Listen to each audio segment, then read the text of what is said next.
दिवसेंदिवस कांद्याचे भाव घसरत चालल्यानं शेतकरी हवालदिल झालाय। सध्या कांद्याला 1000 ते 1200 रुपये प्रति क्विंटल एवढा भाव मिळतोय।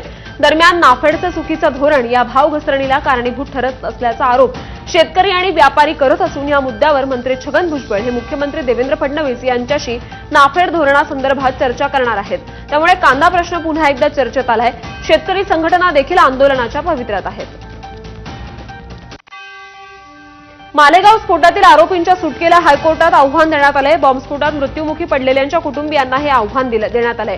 दोषपूर्ण तपास किंवा तपासातील त्रुटी हे आरोपींना निर्दोष सोडण्याचं कारण असू शकत नाही असा दावा कुटुंबियांनी अपीलमध्ये केलाय। सरकारनं मात्र अद्याप या प्रकरणी अपील केलेलं नाही। या बॉम्बस्फोटाचा कट गुप्ततेत रचला गेला आणि त्यामुळे त्याचा थेट पुरावा असू शकत नाही। त्यामुळे विशेष न्यायालयाच्या 7 आरोपींची निर्दोष सुटका करण्याचा निर्णय चुकीचा आणि कायदेशीरदृष्ट्या वाईट होता असा दावा करून तो रद्द करण्याची मागणी मृतांच्या कुटुंबियांनी अपीलद्वारे केली आहे। मुंबईच्या नेव्हीनगरमध्ये अग्निवीराकडून इन्सास रायफल घेऊन पळून जाणाऱ्या दोघांना पोलिसांनी अटक केली आहे। दोन्ही आरोपी इन्सास रायफल आणि 40 जिवंत काडतुसं असलेली 2 मॅगझिन घेऊन पळून गेले होते।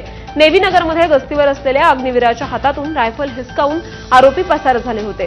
त्या दोघांना महाराष्ट्राच्या बाहेरून अटक करण्यात आली आहे। गुन्हे शाखेनं त्यांचे जबाब नोंदवले असून त्यांना मुंबईत आणलं जात आहे। चोरीची ही घटना सीसीटीव्हीमध्ये चित्रित झाली होती।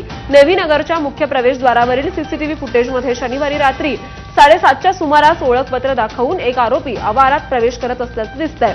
त्यानंतर त्यानं कर्मचाऱ्याकडून रायफल आणि मॅगझिन हिसकावून ते कंपाऊंडच्या भिंतीबाहेर फेकलं। तिथे आरोपीचा मित्र त्याची वाट पाहत असल्याचं फुटेजमध्ये दिसतंय। दरम्यान या चोरीमागचा मुख्य हेतू काय होता या अनुषंगानं पोलीस दोघांची चौकशी करतायत।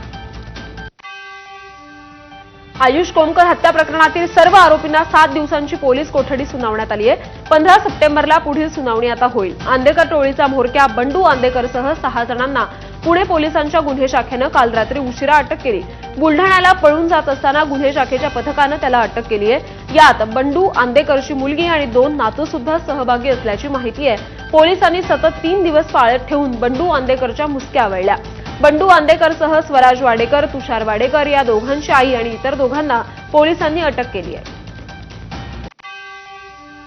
राज्यात जनगणनेची तयारी सुरू झाली असून मुख्य सचिवांच्या अध्यक्षतेखाली नवीन समिती नियुक्त करण्यात आली आहे। या समितीमध्ये गृह, वित्त, महसूल, नगरविकास, ग्रामविकास, माहिती तंत्रज्ञान आदी विविध विभागांच्या 10 अतिरिक्त मुख्य सचिवांचा समावेश आहे। संचालक तथा मुख्य जनगणना अधिकारी हे समितीचे संयोजक असतील। महारजिस्ट्रार आणि जनगणना आयुक्तांनी दिलेल्या सूचनांची अंमलबजावणी करण्यासाठी समिती किमान 3 महिन्यातून एकदा बैठक घेईल।